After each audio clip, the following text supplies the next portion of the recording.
أعوذ بالله من الشيطان الرجيم بسم الله الرحمن الرحيم وقالوا يا أيها الذي نزل عليه الذكر إنك لمجنون اور انہوں نے کہا کہ اے وہ شخص جس پر ذکر نازل کیا گیا ہے بلا شبہ تو یقیناً دیوانہ ہے۔ سورۃ الحجر آیا 6۔ وقالو اور انہوں نے کہا، وہی اور نبوت کے منکروں نے کہا، یہ قول عبداللہ ابن امیہ، نضر بن حارث ان جیسے سرداروں کا تھا۔ انہوں نے کہا، اے وہ شخص، یا ایھا الذی نزل علیہ الذکر، اے وہ شخص جس پر ذکر نازل کیا گیا ہے۔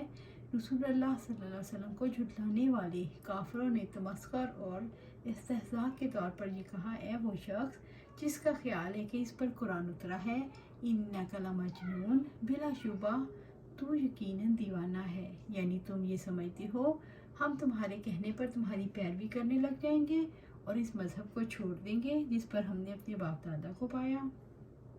لو ما تاتینا بالملائکات ان کنت من الصادقین، کیوں نہیں تو ہمارے پاس فرشتوں کو لے آتا اگر تو سچے لوگوں میں سے ہے۔ سورۃ الحجر آیا 7۔ لو ما تاتینا بالملائکات، کیوں نہیں تو ہمارے پاس فرشتوں کو لے آتا کہ وہ گواہی دیں کہ آپ اللہ تعالیٰ کے نبی ہو اور یہ کہ جو آپ لے کر آئے ہو درست ہے اور سچ ہے۔ ان کنت من الصادقین، اگر تو سچے لوگوں میں سے ہے، یعنی فرشتے تمہاری تائید کریں تو آپ سچے ہو، اب جب کہ آپ کی تائید کے لیے نہیں آئے تو آپ سچے نہیں۔ رب العزت نے فرمایا، اور انہوں نے کہا اس پر کوئی فرشتہ کیوں نہیں نازل کیا، اور اگر ہم کوئی فرشتہ نازل کر دیتے تو ضرور کام ہی ختم ہو جاتا، پھر وہ مہلت نہ دیے جاتے۔ سورۃ الانعام آیا 8۔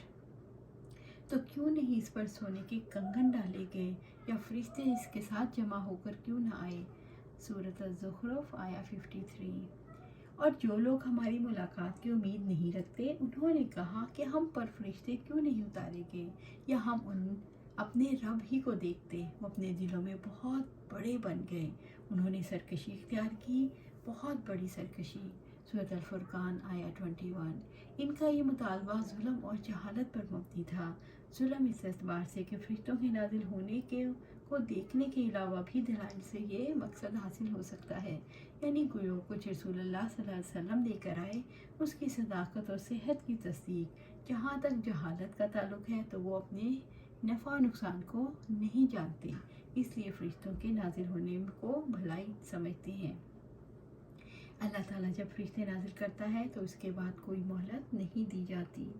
ما ننزل الملائکات الا بالحق وما كانوا اذا منذرین، ہم فرشتوں کو حق کے ساتھ ہی نازل کرتے ہیں اور اس وقت وہ مہلت دیے گئے نہیں ہوتے۔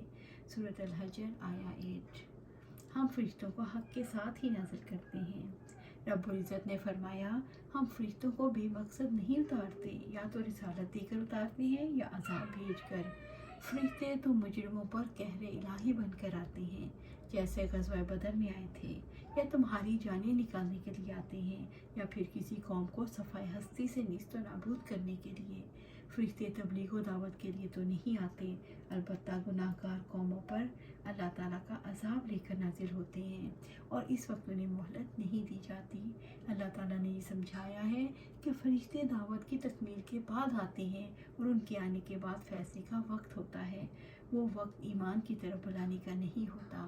فرشتوں کے نازل ہونے کا مطالبہ ایمان کی غرض سے نہیں اور ایمان کسی کے اختیار میں بھی نہیں، یہ مطالبہ ان کی ہلاکت اور بربادی کا سبب بن جائے گا۔